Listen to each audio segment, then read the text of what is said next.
दोस्तों आज हम बात करने वाले हैं बेस्ट ईटीएफ्स के बारे में। जी हाँ दोस्तों, आपके इतने सारे कमेंट्स आए हैं ईटीएफ्स के बारे में, तो मैंने सोचा कि यार सबसे पहले यही वीडियो बनाते हैं, क्योंकि मार्केट में इतने सारे ईटीएफ्स हैं, मगर आज हम सारे ईटीएफ्स को मैथमेटिकली कंपेयर करके एक्चुअल में देखेंगे कि कौन से ईटीएफ्स मार्केट में बेटर है। दोस्तों मैं हूँ वृशाली और आपका इन्वेस्ट डे में बहुत बहुत स्वागत है। मगर दोस्तों वीडियो में आगे बढ़ने से पहले ध्यान रखना कि ये कोई फाइनेंशियल एडवाइस नहीं है। ये एनालिसिस मैंने खुद के लिए किया है, इसीलिए किसी भी स्टॉक, ईटीएफ या म्यूचुअल फंड में इन्वेस्ट करने से पहले अपना खुद का रिसर्च और अपने फाइनेंशियल एडवाइज़र को भी ज़रूर कंसल्ट कीजिए। दोस्तों वीडियो में कौन सा बेस्ट ईटीएफ है, इस पर जंप करने से पहले समझते हैं कि ये ईटीएफ्स एग्जैक्टली होते क्या है और किसे इन्हें लेना चाहिए और किसे अवॉइड। तो ईटीएफ्स यानी एक्सचेंज ट्रेडेड फंड सिंपली एक इन्वेस्टमेंट पूल होता है जिसमें कई सारे स्टॉक्स इंक्लूडेड होते हैं और ये एक स्टॉक की तरह ट्रेड करता है, यानी कि एक म्यूचुअल फंड की तरह ही होता है। But you would ask me that what's the catch. सबसे पहले यस, ये म्यूचुअल फंड की जैसे ही होता है, मगर इसमें कुछ एडवांटेजेस होते हैं, जैसे कि एक म्यूचुअल फंड के कंपैरिजन में ईटीएफ का एक्सपेंस रेशियो कम होता है। आप लिटरली एक स्टॉक की तरह से ट्रेड कर सकते हैं। I mean let me give you an example. अब इलेक्शन के रिजल्ट के दिन अगर आप देखोगे तो मार्केट 23,100 से 21,200 इस वाइड रेंज में था। अब मान लो आप सबसे लकी इन्वेस्टर हो और आपको 21,200 पर इन्वेस्ट करना है, तो आप निफ्टी 50 का ईटीएफ उस पॉइंट पे ले सकते हो और हायर प्राइस पर बेच सकते हो। मगर म्यूचुअल फंड में ऐसा नहीं होता। जो उस दिन का क्लोज प्राइस है यानी कि 21,900 पर आपको मिलेगा। फिर लोग म्यूचुअल फंड में क्यों इन्वेस्ट करते हैं, ये होना चाहिए आपका नेक्स्ट सवाल। तो देखिए, यस ईटीएफ में एडवांटेजेस है, मगर इसमें आपको मेजरली पैसिव फंड्स ही मिलेंगे, यानी कि निफ्टी 50, नेक्स्ट 50, मोमेंटम 30, वैल्यू 20 वगैरह वगैरह। आपको म्यूचुअल फंड में जैसे एक्टिव और पैसिव दोनों को ऑप्शन मिलता है, वैसे ये नहीं होता। साथ में ईटीएफ्स में लिक्विडिटी थोड़ी सी कम होती है, लेकिन ये भी डिपेंड्स कि आप जिस ईटीएफ में पैसा डाल रहे हो वो कितना बड़ा या छोटा फंड है। छोटा फंड है और आपकी इन्वेस्टमेंट वैल्यू बहुत ज़्यादा है तो ही आपको ये प्रॉब्लम नोटिस होगा। मगर सबसे बड़ा सवाल यही है कि ईटीएफ किसे लेना चाहिए और किसे नहीं। तो देखिए दोस्तों, दो तरह के लोग होते हैं जो इक्विटी में इन्वेस्ट करते हैं।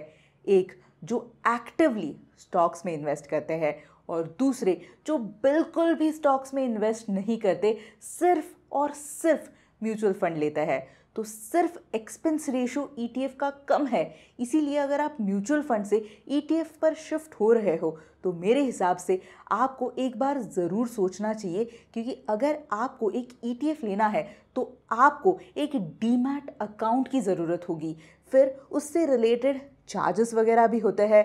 तो in short come expense ratio के चक्कर में आप एक्स्ट्रा पे कर सकते हो। मगर आप अगर स्टॉक्स में एक्टिवली इन्वेस्ट कर रहे हो तो ऑब्वियसली ईटीएफ्स लो या ना लो, आपको ये सारे चार्जेस तो भरने ही है। तो सिंपल शब्दों में, अगर आप स्टॉक्स में इन्वेस्ट नहीं करते हो तो गो फॉर म्यूचुअल फंड। आजकल लगभग सारे ईटीएफ के पैसिव म्यूचुअल फंड तो आ ही गए हैं, और अगर आप स्टॉक्स में इन्वेस्ट करते हो तो if you wish you can opt for ETFs. तो वीडियो में अब हम बात करेंगे कि किन पैरामीटर्स को जज करके आपको ईटीएफ लेना चाहिए, क्योंकि ये पैसिव फंड्स होते हैं जो लिटरली किसी पर्टिकुलर इंडेक्स को फॉलो करते हैं, तो रिटर्न्स या वोलेटिलिटी को कंपेयर हम नहीं करेंगे। तो नंबर 1 पैरामीटर टू कंसिडर तो ऑब्वियसली एक्सपेंस रेशियो है। दूसरा उतना ही इम्पॉर्टेंट है, जो कि है ट्रैकिंग एरर, क्योंकि ये इंडेक्स को फॉलो करते हैं तो अक्सर एग्जैक्ट रिटर्न्स वो अपने इंडेक्स जितने नहीं दे पाते। मगर हमें ऐसा फंड ढूंढना है जो कम से कम ये ट्रैकिंग एरर दे।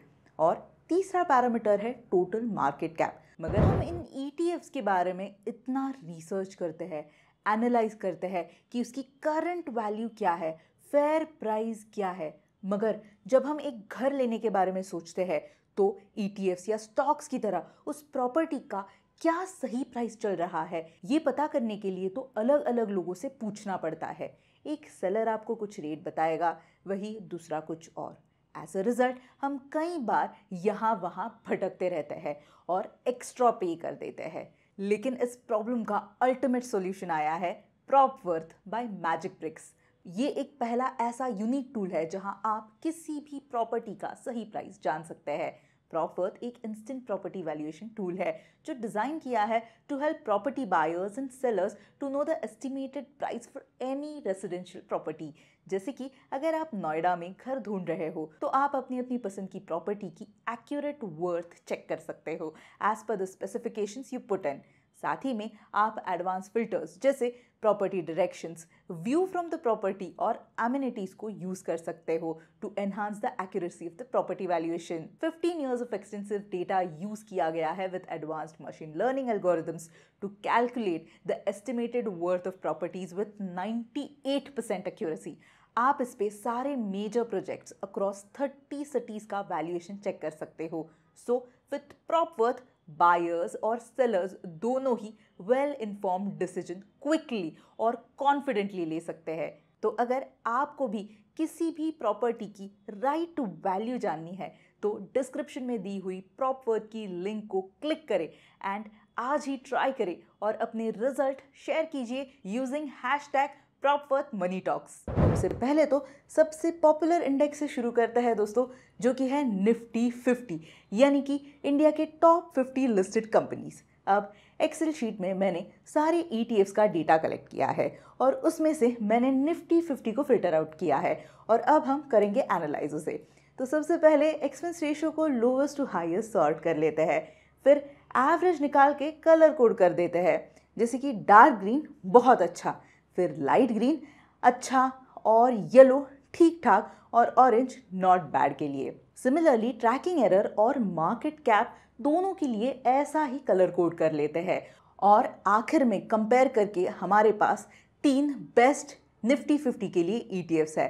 पहला है ICICI प्रूडेंशियल निफ्टी 50 ETF, दूसरा SBI निफ्टी 50 ETF और तीसरा Nippon India ETF Nifty 50 similar analysis Nifty next 50 के लिए करते हैं, यानी कि निफ्टी 50 के बाद जो 50 कंपनीज आते हैं जिसमें तीनों ही पैरामीटर जिनके अच्छे हैं वो है ICICI Prudential Nifty next 50 ETF, UTI Nifty next 50 ETF और Nippon India ETF Nifty next 50 junior पीस। अब बात करते हैं दोस्तों सेंसेक्स की, जिसमें एक best option UTI S&P BSE Sensex ETF हो सकता है और ICICI prudential S&P BSE Sensex. हालांकि दोस्तों ध्यान रखिए इसका मार्केट कैप थोड़ा सा कम है। वही दोस्तों मिड कैप में you can think about mirror asset Nifty mid cap 150 ETF। Small cap में you don't have much choices, मगर उसी में HDFC Nifty small cap 250 ETF is better. फिर कुछ इंटरेस्टिंग और मोस्ट पॉपुलर थीमेटिक ETFs देखते हैं। One of the most popular Nifty 200 momentum 30 है। इसमें Motilal Oswal Nifty 200 momentum 30 ETF looks better. वही वैल्यू 20 में HDFC Nifty 50 value 20 ETF looks better in terms of both tracking error and expense ratio. वही अगर आपको लो volatility या फिर अल्फा और लो वोलेटिलिटी का कॉम्बिनेशन चाहिए तो सिर्फ लो वोलेटिलिटी के लिए कोटक निफ्टी 100 लो वोलेटिलिटी 30 ETF और अल्फा प्लस लो वोलेटिलिटी के लिए ICICI प्रो निफ्टी अल्फा लो वोलेटिलिटी 30 ETF और अल्फा प्लस लो वोलेटिलिटी के लिए ICICI प्रो निफ्टी अल्फा लो वोलेटिलिटी 30 ETF। अब दोस्तों बात करते हैं सेक्टोरल ETFs की, जिसमें बैंक निफ्टी में एक good option could be Kotak Nifty bank ETF, Nifty IT में कोटक निफ्टी IT ETF और अगर आपको ग्लोबल इंडाइसेस में इन्वेस्ट करना है तो आपको उसमें भी ऑप्शन मिलेगा, जैसे कि USA के लिए आप मोतीलाल ओसवाल नैस्डैक 100 या नैस्डैक Q50 ले सकते हो, मीरा एसेट का NYSE फैंग प्लस या फिर मीरा एसेट S&P 500, या आपको हांगकांग में इन्वेस्ट करना है तो आप निप्पॉन इंडिया हैंगसेंग 20 में या फिर मीरा एसेट का हैंगसेंग टेक ETF को सोच सकते हो। तो दोस्तों ये तो रहे कुछ पॉपुलर ETFs की जानकारी। तो अगर आपको हमारा ये वीडियो अच्छा लगा है तो लाइक ज़रूर दीजिए और कमेंट्स में ज़रूर बताइए कि अगला एनालिसिस हमें किस कैटेगरी के ऊपर करना चाहिए। मगर ध्यान रखिए कि ये एनालिसिस मैंने खुद के लिए किया है, ये कोई फाइनेंशियल एडवाइस नहीं है। किसी भी फाइनेंशियल इंस्ट्रूमेंट में इन्वेस्ट करने से पहले खुद का रिसर्च और अपने फाइनेंशियल एडवाइज़र को भी ज़रूर कंसल्ट कीजिए।